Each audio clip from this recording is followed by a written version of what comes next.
تلنگانہ میں گرج چمک کے ساتھ کئی ڈسٹرکٹس میں بارش کا سلسلہ جاری ہے۔ کئی ڈسٹرکٹس کے لیے یلو الرٹ بھی جاری کیا گیا۔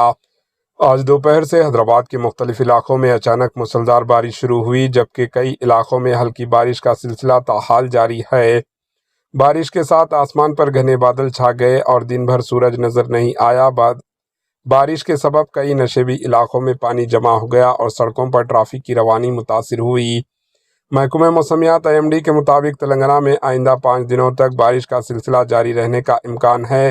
اس صورتحال کی پیش نظر متعلقہ محکمے کی جانب سے یلو الرٹ جاری کیا گیا ہے اور شہریوں کو احتیاط برتنے کا مشورہ دیا گیا۔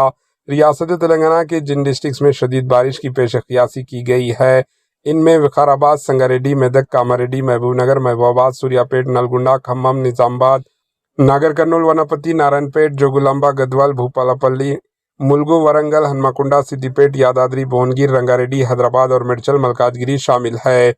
ان ڈسٹرکٹس میں گرج چمک آندھی سے 40 سے 50 کلومیٹر فی گھنٹے کی رفتار سے تیز ہواؤں کے ساتھ بارش ہونے کے امکان ظاہر کیا گیا۔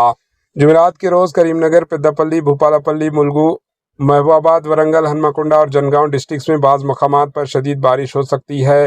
جمعے سے اتوار تک شمالی اور جنوبی تلنگانہ کے مختلف ڈسٹرکٹس میں ہلکی سے درمیانی بارش ہو سکتی ہے۔ محکمہ موسمیات نے عوام سے اپیل کی ہے کہ وہ غیر ضروری سفر سے گریز کریں، نشیبی علاقوں میں احتیاط برتیں اور موسم کی تازہ صورتحال پر نظر رکھیں۔ Bureau report, AHN news.